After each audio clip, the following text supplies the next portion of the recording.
नमस्कार, मैं गुरमीत कौर स्वागत करती हूँ एक बार फिर से अपने channel learn Hindi with Gurmeet ma'am. तो बच्चों, आज हम आपकी पाठ्य पुस्तक कृतिका भाग 2 पूरक पुस्तक को लेकर उपस्थित हुए हैं, जिसका पाठ माता का आंचल। माता का आंचल पाठ आज हम पढ़ेंगे और इसके लेखक हैं बच्चों शिव पूजन सहाय। तो पाठ को पढ़ने से पहले थोड़ा सा परिचय लेखक का भी ले लेते हैं। शिव पूजन सहाय के बारे में पढ़ लेते हैं बच्चों। हिंदी के प्रसिद्ध उपन्यासकार, कहानीकार, संपादक और पत्रकार शिव पूजन सहाय का जन्म ग्राम उनवास, जिला भोजपुर, बिहार में हुआ। शुरू में इनके लिखे हुए प्रारंभिक लेख लक्ष्मी, मनोरंजन और पाटलिपुत्र आदि पत्रिकाओं में प्रकाशित हुए। इन्हें साहित्य और शिक्षा के क्षेत्र में 1960 में पद्म भूषण से सम्मानित किया गया था। इन्होंने बालक मासिक पत्रिका का संपादन भी किया। स्वतंत्रता के बाद ये बिहार राष्ट्रभाषा परिषद के संचालक और बिहार हिंदी साहित्य सम्मेलन की ओर से प्रकाशित साहित्य नामक शोध समीक्षा प्रधान त्रैमासिक पत्र के संपादक थे। इनकी प्रमुख रचनाएं वे दिन वे लोग, कहानी का प्लॉट, मेरा जीवन, स्मृति शेष, हिंदी भाषा और साहित्य, ग्राम सुधार, देहाती दुनिया, विभूति, माता का आंचल इत्यादि हैं। तो बच्चों, पाठ पर आते हैं। तो ये उपन्यास 30 के दशक में ग्राम्य संस्कृति का चित्रण है और इस पाठ से यह स्पष्ट होता है कि माता पिता का वात्सल्य बच्चे के संपूर्ण विकास के लिए कितना ज़रूरी है। बच्चे का पिता से अधिक लगाव था, फिर भी विपदा के समय वह पिता के पास ना जाकर माँ की शरण लेता है।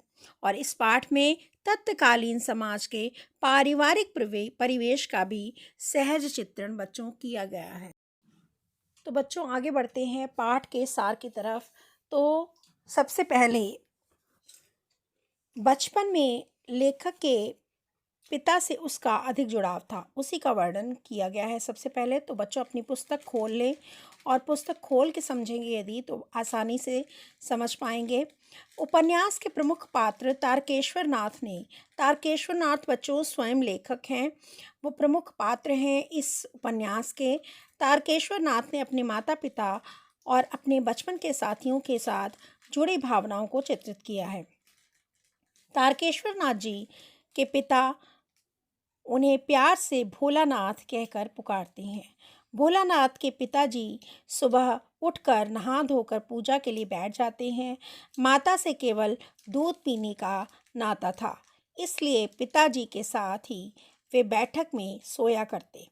पिताजी जब उठते, भोला को भी सुबह उठा ही देते, नहला धुलाकर पूजा पाठ पर बिठा देते।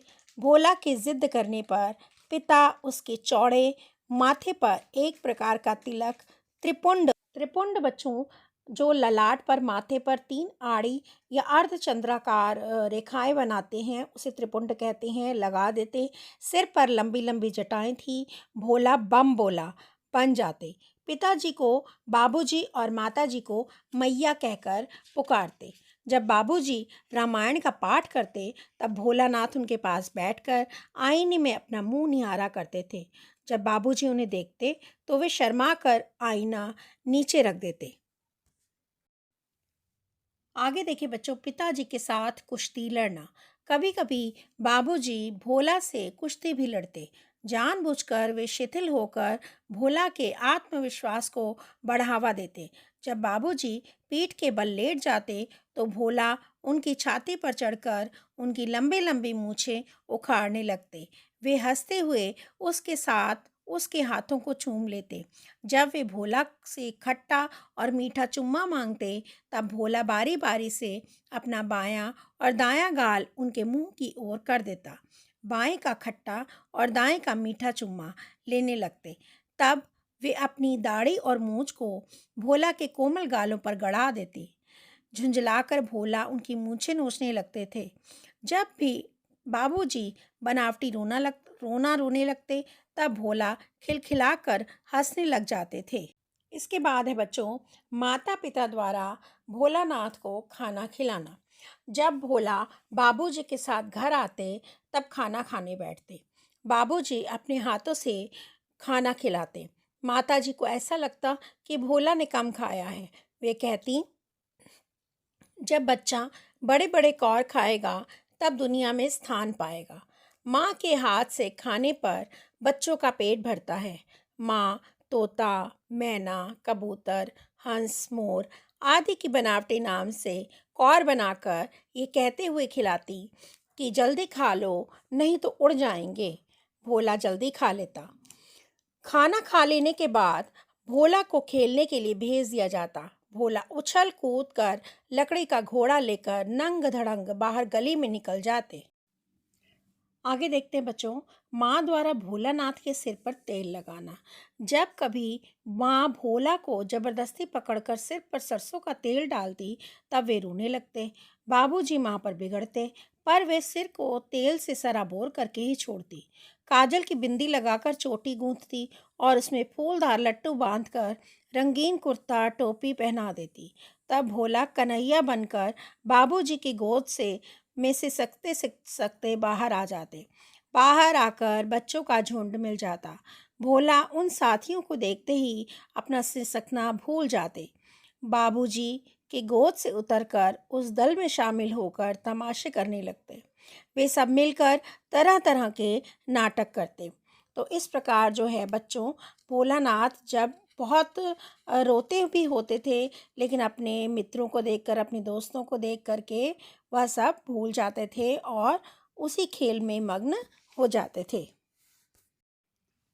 अब आगे देखें, भोलानाथ और उनकी मित्र मंडली द्वारा बचपन में खेले गए तमाशे। चबूतरे का एक कोना नाटक घर बनता था। बाबूजी जिस छोटी चौकी पर बैठकर नहाते, वहीं रंगमंच बन जाता।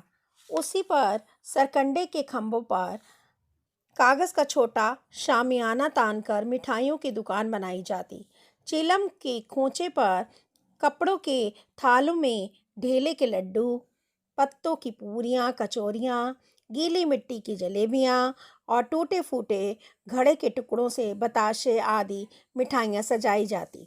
बर्तनों और जस्ते के छोटे छोटे टुकड़े से पैसे बनते।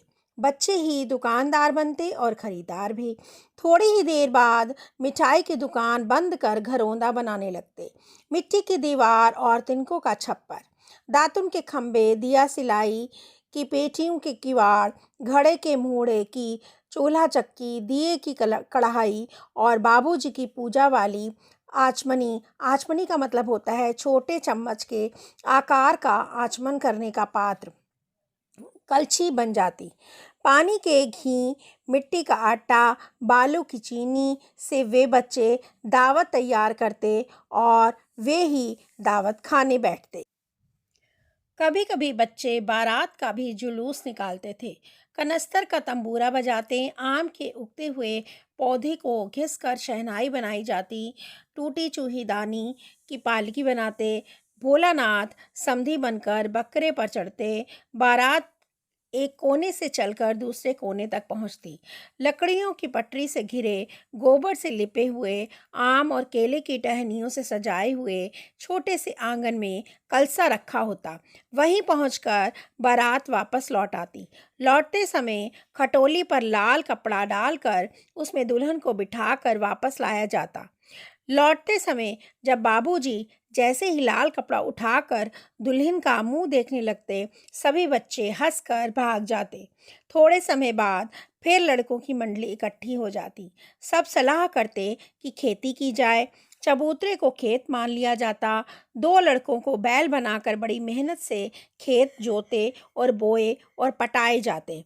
जल्दी से फसल तैयार हो जाती और उसकी कटाई भी शुरू कर देते।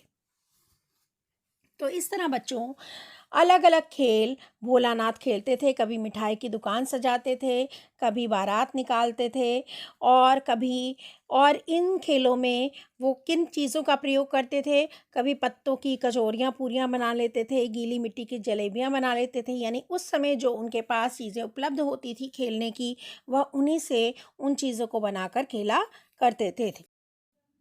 इसके अतिरिक्त बच्चों, बाल जीवन की यानी लेखक यानी तारकेश्वर नाथ यानी भोलानाथ यानी लेखक के जीवन की कुछ अन्य स्मृतियां भी थीं।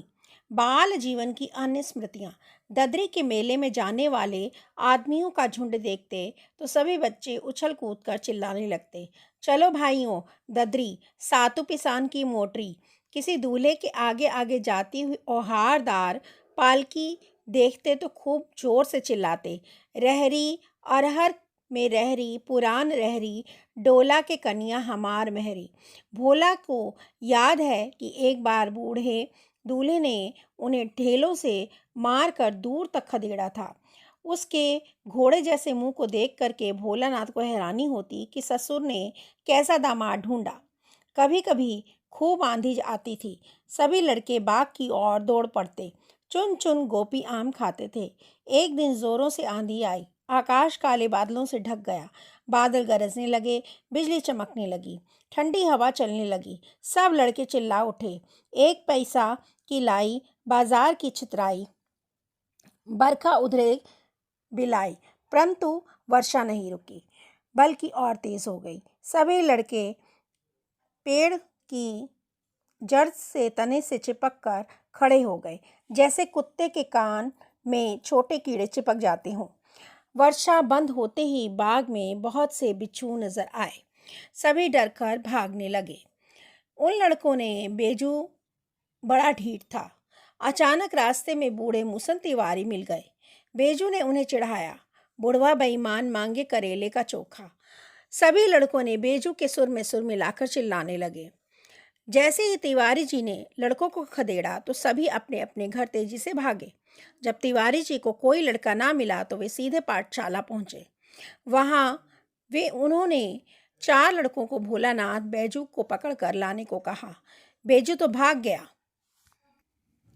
भोलानाथ अब लड़कों द्वारा पकड़ लिए गए। गुरुजी ने खूब खबर ली। जैसे ही बाबूजी को पता चला, वैसे ही पाठशाला दौड़ते हुए आए। भोलानाथ को गोदी में उठाकर चुप कराने लगे। उन्होंने गुरुजी से विनती की और भोलानाथ को घर ले आए। रास्ते में लड़कों का झुंड मिला जो जोर से गा रहा था, माई पकाई गरर गरर पुआ, हम खाए पुआ, ना खेलब जुआ। लड़कों को नाचते और गाते देख करके भोलानाथ जिद करके बाबूजी की गोद से उतर गए और लड़कों की मंडली में जाकर शामिल हो गए। सब लड़के मक्की के खेत में दौड़ पड़े। वहां चिड़ियों का झुंड चर रहा था। वे दौड़ दौड़ कर चिड़ियों को पकड़ने लगे, पर एक भी हाथ न लगी। भोलानाथ खेत से अलग खड़े होकर गा रहे थे, राम जी की चिरई, राम जी का खेत, खा लो चिरई भर भर पेट। कुछ ही दूरी पर बाबूजी और गांव के कई आदमी खड़े होकर तमाशा देख रहे थे और हंसकर कह रहे थे कि चिड़ियों की जान जाए, लड़कों का खिलौना। ठीक ही कहा गया है, लड़के और बंदर पराई पीड़ा नहीं समझते। आगे देखिए बच्चों कि भोलानाथ अपने दोस्तों के साथ मिलकर क्या शरारत करते हैं। शरारत महंगी पड़ना। एक बार सभी लड़के टीले पर चढ़ के चूहों के बिल में पानी डालने लगे। नीचे से ऊपर पानी फेंकने के कारण सभी थक गए थे। गणेश जी के चूहे की रक्षा के लिए शिव जी का सांप निकल आया। सभी बच्चे डर कर भागे। किसी के सिर पर चोट लगी तो किसी के दांत टूट गए। भोलानाथ का सारा शरीर लहूलुहान हो गया। कांटे लगने से पैर छिलनी हो गए। वे रोते हुए घर में घुसे। उस समय बाबूजी बैठक के बरामदे में बैठे हुक्का गुड़गुड़ा रहे थे। उनके बार बार पुकारने पर भोलानाथ उनकी पुकार अनसुनी कर अपनी माँ की गोद में चले गए। उस समय माँ चावल साफ कर रही थी। माँ भोलानाथ को रोते हुए देखकर अपने आंचल में माँ ने उसे छिपा लिया। डर से कांपते हुए देखकर सब काम छोड़कर स्वयं भी रोने लगी। भोलानाथ को डरा हुआ देखकर रोने का कारण पूछने लगी। जल्दी जल्दी हल्दी पीस कर घावों पर लगाई। घर में बहुत शोर मच गया। भोलानाथ केवल धीमी आवाज में कांपते हुए सा सा सा करते कहते हुए माँ के आंचल में छुपे रहे थे। सारा शरीर थर थर कांप रहा था। भोलानाथ आंखें खोलना चाहते थे पर खुल नहीं रही थी। माँ उन्हें बार बार निहार कर देख रही थी और गले लगा लेती थी। उसी समय बाबूजी दौड़ कर आए। वे उसे माँ की गोद से अपनी गोद में लेना चाहते थे, पर भोलानाथ ने माँ का आंचल नहीं छोड़ा, क्योंकि उस आंचल में उन्हें प्रेम और शांति मिल रही थी। तो इस प्रकार बच्चों ये पूरा पाठ का सार जो मैंने आपके सामने प्रस्तुत किया है, आपसे मैं यही कहूँगी कि जब ये पाठ या सार पढ़ने बैठें तो आप पुस्तक को अवश्य खोल लें और उस चैप्टर को खोल करके इस पाठ के सार को सुनें, जिससे आपको बहुत अच्छी तरह से समझ में आ जाएगा। क्योंकि यह पाठ जो है मैंने हेडिंग्स के रूप में अलग-अलग इसके हेडिंग्स के रूप में दिया है, जो पाठ के हर भाग को बतलाता है। तो इससे आपको समझने में और याद करने में कोई परेशानी नहीं आएगी। तो इस पाठ में बच्चों माता के आँचल जो उपन्यास है, इसमें जो माता-पिता के वात्सल्य का जो हृदयग्राही चित्रण किया गया है, और निसंदेह भोलानाथ अपने पिता से बहुत प्रेम करते थे। उनके साथ खाते थे, खेलते थे, मस्ती करते थे, तरह-तरह की कुश्ती करते थे। लेकिन जब भोलानाथ पर विपत्ति आती है और वह बिल्कुल डर जाते हैं, तो उस समय उन्हें अपनी माँ की याद आती है और उन्हें माता का आँचल अधिक सुरक्षा प्रदान करता है और अत्यधिक सुरक्षित प्रतीत होता है। तो इस तरह से बच्चों ये पाठ यहाँ समाप्त हो जाता है। उम्मीद करती हूँ पाठ अच्छी तरह से समझ में आ गया होगा आपको। अगले वीडियो के साथ मैं आपसे फिर मुलाकात करूँगी बच्चों। तब तक के लिए धन्यवाद।